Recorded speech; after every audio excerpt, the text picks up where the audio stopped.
오늘 말씀 듣겠습니다.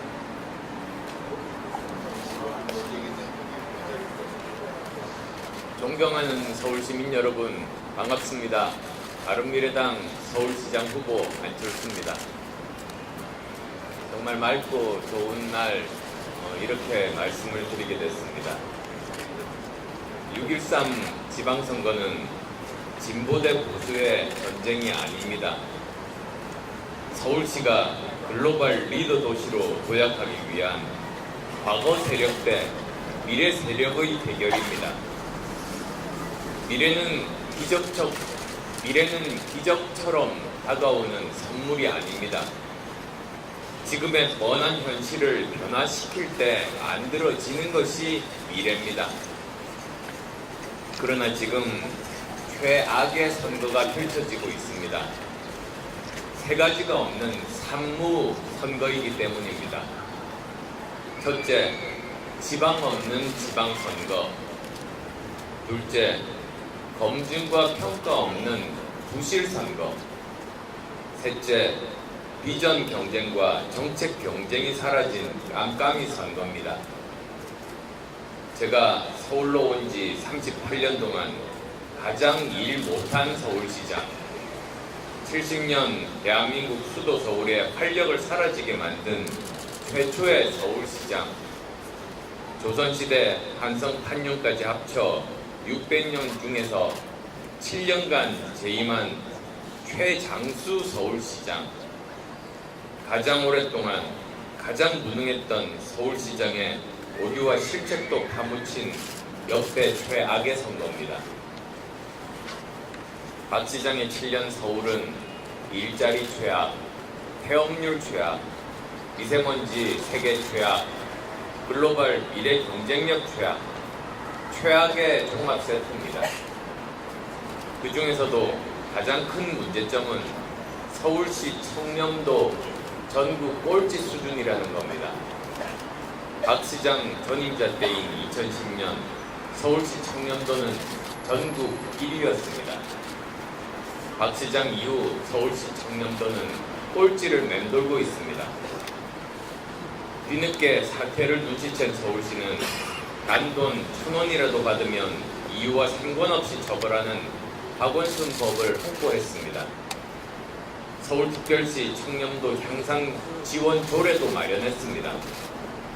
소잃고 외양간 고쳤지만 지난해 역시 16위 꼴찌에서 두 번째였습니다. 전국 공공기관 중 서울주택도시공사도 전국 꼴찌, 서울시 교육청도 2년 연속 전국 꼴찌에서 지난해 12위였지만 하위권이었습니다. 제가 오늘 이 자리에 선 이유가 그것입니다. 1천만 서울 시민을 대표해서 박 시장께 여쭙습니다. 서울시 청렴도 왜 계속 전국 꼴찌인 겁니까? 존경하는 서울 시민 여러분, 지난 민주당 서울시장 후보 경선 때 같은 당 박영선 의원이 박 후보를 질타했습니다. 시피아, 서울시, 마피아라는 특정인이 서울시를 운영하고 있다는 것이었습니다. 박 시장은 자랑스럽게 대답했습니다. 시장실에 와 있는 시민단체 출신 상당수가 청와대에 가 있다. 서울시와 청와대가 이렇게 긴밀하다고 답변했습니다. 시피아 때문에 서울시가 망가졌다는 우려에 대해서 시피아가 정권 창출에 기여했으니까 오히려 상을 줘야 하는 거 아니냐는 식의 답변이었습니다. 특정한 정권에 봉환한 서울시, 제왕적 대통령의 버금가는 제왕적 소통령 행세를 하는 서울시장, 서울시청을 장악한 코드 인사, 이들 패권 세력이 서울공화국을 부패공화국으로 만든 원흉이라고 생각합니다.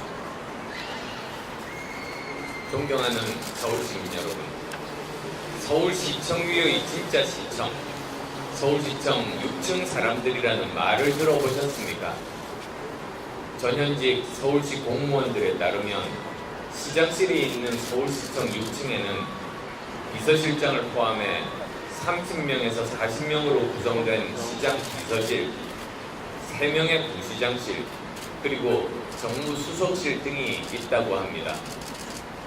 총괄 건축과 도시공간 개선단장, 혁신기획관 등 외부 자문관 명목의 온갖 외부 친위부대가 포진하고 있다고 합니다. 각 실국별로 시장에게 보고하는 결제 서류들은 6층에 있는 4, 5급 상당의 담당 비서관에게 미리 검토를 받아야 합니다. 내각을 무시하는 제왕적 대통령의 청와대 비서실 행태와 똑같습니다. 정상적인 공조직을 무시하고 사조직에 의존하는 제왕적 시장의 모습 그대로입니다. 이 과정에서 사회적 기업이나 마을 공동체 사업 등 이권과 관련된 사항이 처리됩니다. 6층 사람들이 시청 실국장들에게 콩 내놔라, 한 내놔라 주문하고 비합리적인 이유로 회자를 놓습니다. 내부의 불만이 폭발하자 이 같은 비서관 제도가 사라졌다가 어느 순간 부활했습니다. 정무부시장, 정무수석, 보좌관, 특보처럼 완장찬 고위직들이 강요하거나 무언의 압력을 행사하면 어떤 공무원이 직을 걸고 반대할 수 있겠습니까? 시민단체 출신 공무원이 시민단체 출신 민간업자에게 일감과 예산을 몰아주는 6층 라인, 그것이 서울시 부패의 파이프라인이었던 겁니다. 서울숲 관리업체 선정이나 태양광 사업 등이 대표적인 사례입니다. 진리와 정의를 독점하는 오만과 독선으로 돌돌 뭉친 서울공화국 소통령 서울시장, 그가 채용한 시민단체 출신 고위 공무원, 그들과 코드가 맞는 시민단체 출신 민간업자, 이 같은 부패 생태계, 부패 먹이사슬 때문에 서울시 혈세를 빼먹기 위한 예산 사냥꾼이 득실거리게 된 거 아닙니까? 한때 맑았던 물도 고인물은 썩기 마련입니다. 좋은 독재라는 것은 없습니다. 절대 권력은 절대 부패합니다. 특권과 국회 속에 일감이 오가는 부패 사슬, 이것이 서울시 일의 경쟁력 추락의 원인 아니겠습니까? 저는 제왕적 서울시장이 꼭대기에 자리 잡고 있는 서울시 부패 생태계의 증거로 다음 3가지를 제시하고자 합니다. 첫째, 박 시장은 재임 기간 중 85명의 결정직 공무원이 채용됐습니다. 그 중에 30명, 약 35%가 시민단체 출신입니다. 같은 기간에 임기제 공무원은 244명 늘었습니다. 반면에 일반직 공무원은 326명이 줄었습니다. 또한 언론에서 박 시장의 낙하산으로 거론된 산하기관 주요 인사만 해도 50명 이상입니다. 구의역 사고 책임자였던 서울 메트로 간부직을 비롯해서 50여 명이 박 시장의 선거를 도와주었다는 이유로 요직을 차지했습니다. 박 시장은 서울 청년의 일자리가 없어질 때 시민단체 출신의 일자리를 만들었습니다. 시민단체 금수저, 그래서 시수저라는 말이 생겨났습니다. 두 번째입니다. 6층 사람들은 시청 밖 시민단체 인사를 챙겼습니다. 박 시장 임기 중 협동조합과 사회적 기업이 3,006개 늘어났습니다. 여기에 697억 7천만 원의 예산을 집행했습니다. 약 700억 정도의 예산을 집행한 겁니다. 단 한 사람밖에 없는 신생 법인에 몇억 원에서 수백억 원대의 일감과 예산이 몰렸습니다.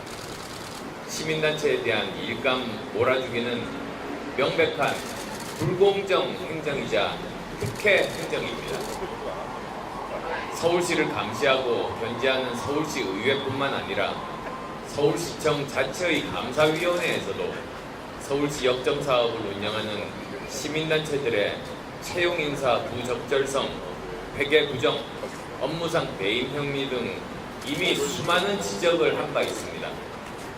서울시는 누구를 믿고 그러는 것인지 지금껏 꿈쩍도 하지 않고 있습니다. 세 번째로 박 시장은 한 국가를 운영하는 수준의 홍보 인력을 운영하고 있습니다. 연간 32조 원을 쓰는 서울시 홍보 인력 적어도 132명으로 추정됩니다. 대변인실과 시민소통기획관실 직원 합한 숫자가 그렇습니다. 과거에 국정홍보처 본부 직원은 180명이었습니다. 서울시 홍보 담당자 숫자가 대한민국 전체 국정의 국내외 홍보를 책임지고 대한민국을 쥐락펴락했던 국정홍보처 직원의 60% 이상인 겁니다. 이해가 쉽게 예를 하나 들겠습니다. 민간 기업인 현대차와 기아차는 합해서 80명 정도의 홍보 인력을 운영하고 있습니다. 그리고 전 세계 연간 150조 원의 매출을 올리고 있습니다. 현대기아차가 80명 홍보 인력 150조 매출인데 서울시청은 시민 혈세를 32조 원을 쓰면서 글로벌 민간 기업보다 거의 2배의 홍보 인력을 두고 있다는 겁니다. 여론에 민감하게 반응하는 것 덕목일 수 있습니다. 그러나 박 시장은 시정보다 여론 주도에 더 관심이 많습니다. 일회성 전시성 사업에 치중하다 보니 이를 업적으로 알리려다 보니 위대한 홍보 부서를 운영하게 된 것으로 보입니다. 홍보를 위해서 전시성 사업을 벌이고 있습니다. 광화문 광장에서 벼농사를 지으면 도시농업의 비전 제시하는 것입니까? 서울 시내 빌딩 숲에서 양봉하는 건 어떻습니까? 한강다리 잠수교에 모래를 퍼붓고 시민께 바캉스를 즐기라는 게 말이 됩니까? 박 시장이 이런 한심한 사업 벌이는 동안 서울시 공무원 8분이 스스로 목숨을 끊었습니다. 박 시장의 무능은 개인 능력의 부족에 불과합니다. 박 시장의 이딴 거짓말은 자질의 부족을 뜻합니다. 그러나 제왕적 시장의 묵인 아래 일부 코드에 맞는 시민단체 출신끼리 특권과 특혜의 잔치를 벌이는 것은 집단의 도덕적 해이와 불공정 행위에 해당합니다. 과거에 많은 시민단체는 대기업 후원과 협찬에 의존했습니다. 박 시장은 서울시를 통해서 시민단체를 후원하고 협찬한 것입니다. 박 시장은 서울시장 3선을 위한 조직 다지기를 한 것입니다. 고등학교 때 배운 춘향전 생각납니다. 가성고쳐 원성고, 노래소리 높은 곳에 원망소리 높구나. 박 시장의 서울시 7년, 시민단체의 노래소리 높은 곳에 서울 시민의 원망소리만 높아졌습니다. 사랑하는 서울 시민 여러분, 제가 시장이 된다면 청렴도 제고를 위해 제로베이스에서 근본적인 대책을 마련하겠습니다. 첫째, 6층 라인 전면 쇄신하겠습니다. 6층 라인 전면 청산하겠습니다. 둘째, 실국장 책임제 등 공조직 정상화시키겠습니다. 전문성과 능력 갖춘 실국장이 리더십을 행사하게 될 것입니다. 셋째, 서울시 산하 공공기관장과 2급 이상의 별정직 공무원에 대한 인사청문회를 실시하겠습니다. 코드 대신 최고의 실력을 갖춘 민간 전문가들을 탕탕평평의 대탕평 정신으로 적재적소에 배치해 시민을 위한 드림팀을 만들겠습니다.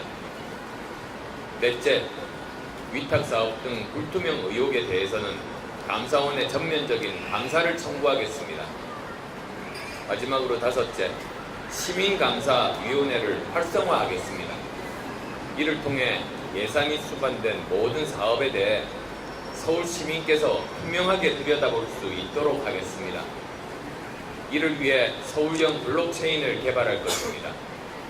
예산관리, 주요 정책 실행 과정, 서울시가 체결하는 모든 계약, 서울시가 집행하는 모든 예산 등을 상세히 공개하겠습니다. 서울시민께서 제가 하는 모든 서울시정을 손금 보듯 투명히 하겠습니다. 하이에나 같은 예산 사냥꾼이 시청 주변을 배회하지 못하도록 하겠습니다. 시민단체를 위한 시민단체의 시정이 아니라 5만 1,000명 서울시 공직자들과 함께 1천만 서울 시민을 위해 일할 것입니다. 서울시는 부패공화국이라는 오명에서 벗어날 겁니다. 서울시는 청렴도 16위에서 다시 청렴도 전국 1위가 될 겁니다.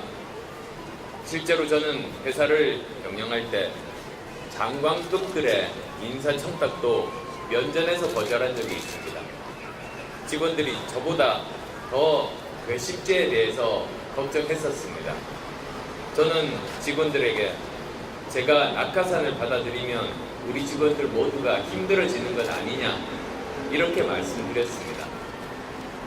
또 저는 과거에 노무현 대통령 앞에서 투명 경영 프리젠테이션도 했고 윤리 경영대상 투명 경영 부문 대상을 받기도 했습니다. 국회의원이 되고 나서도 제가 가장 자랑스럽게 생각하는 업적은 김영란법 통과를 위해서 제1당, 제2당 지도부들을 일일이 찾아뵙고 설득한 것입니다. 안철수의 서울시, 그것은 청렴도 1등 도시 서울을 뜻합니다. 시장이 바뀌어야 서울이 바뀝니다. 서울이 바뀌어야 서울 시민의 삶이 바뀝니다. 고맙습니다. 3번 항상 함께해 바른 미래 국민과 영원히 3번 3번 3번 3번 3번 3번 3번 3번